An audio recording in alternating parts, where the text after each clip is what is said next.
Halo Sobat Alternativa, balik lagi. Di video kali ini kita akan bahas terkait dengan penggunaan tanda petik. Nah, jadi tanda petik itu bentuknya yang ada petik 2 di atas itu ya teman-teman ya. Nah, kita akan membahas terkait dengan aturannya satu persatu. Di penggunaan tanda petik yang pertama, tanda petik digunakan untuk mengapit petikan langsung yang berasal dari pembicaraan, naskah, atau bahan tertulis lain. Contoh di sini, Merdeka atau mati, seru Bung Tomo dalam pidatonya. Jadi ini adalah petikan langsung yang berasal dari pembicaraan. Terus ada juga, menurut pasal 31 ayat 1 Undang-Undang Dasar Negara Republik Indonesia tahun 1945, setiap warga negara berhak mendapat pendidikan.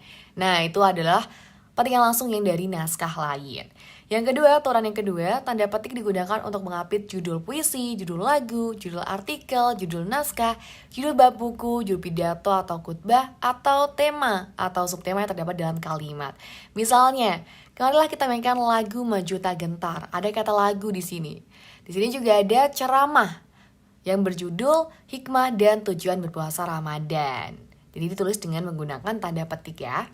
Oke, kita lanjut ke aturan yang ketiga. Tanda petik digunakan untuk mengapit istilah ilmiah yang kurang dikenal atau kurang familiar nih, atau kata yang punya arti khusus. Misalnya, dilarang memberikan amplop kepada pejabat. Nah, kata amplop teman-teman di sini itu maksudnya adalah suap atau sogokan. Jadi bukan amplop yang secara harfiah atau secara makna dinotasi itu adalah kertas yang untuk menyimpan uang, tapi lebih dari itu. Di kalimat kedua, peladan, komentar ini sudah tidak berfungsi.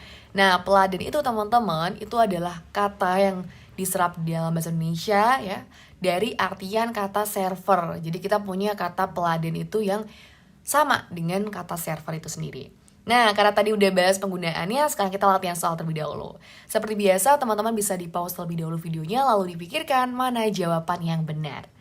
Oke, kalau udah, mari kita bahas. Manakah penulisan kalimat yang benar sesuai ejaan yang benar? Poin A. Keira telah membaca buku filosofi teras karya Henry Manampiring. Kata buku, teman-teman, kalau judul buku, kalau kalian masih ingat, dia itu harus ditulisnya menggunakan huruf miring, betul banget. Jadi ketika judul buku teman-teman ditulis, itu harusnya menggunakan huruf miring ya. Nah, jadi huruf miringnya itu di bagian filosofi teras ya, bukan menggunakan tanda petik. Yang B, Tulus merilis album lagu Manusia pada tahun 2022. Nah, untuk judul album lagu teman-teman harus ditulis miring. Jadi bagian manusianya itu dimiringkan.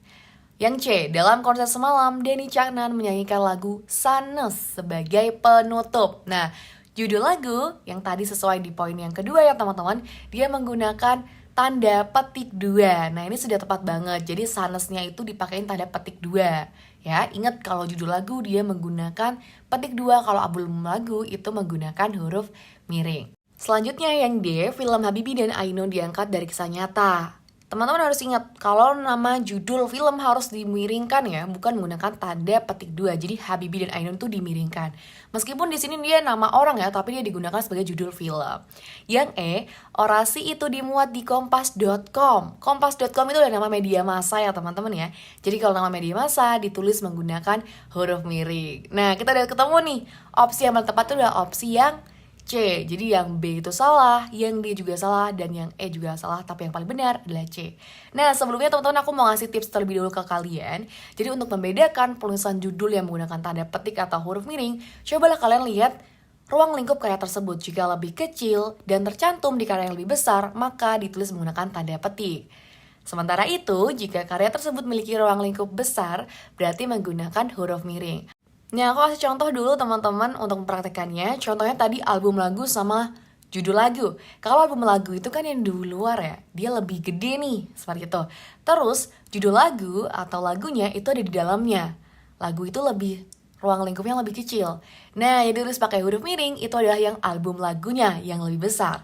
Sedangkan yang menggunakan tanda petik itu adalah judul lagunya, karena dia ruang lingkupnya lebih spesifik atau lebih kecil. Gitu. Oke, semoga paham ya teman-teman ya. Segitu dulu video kali ini. See you di next video.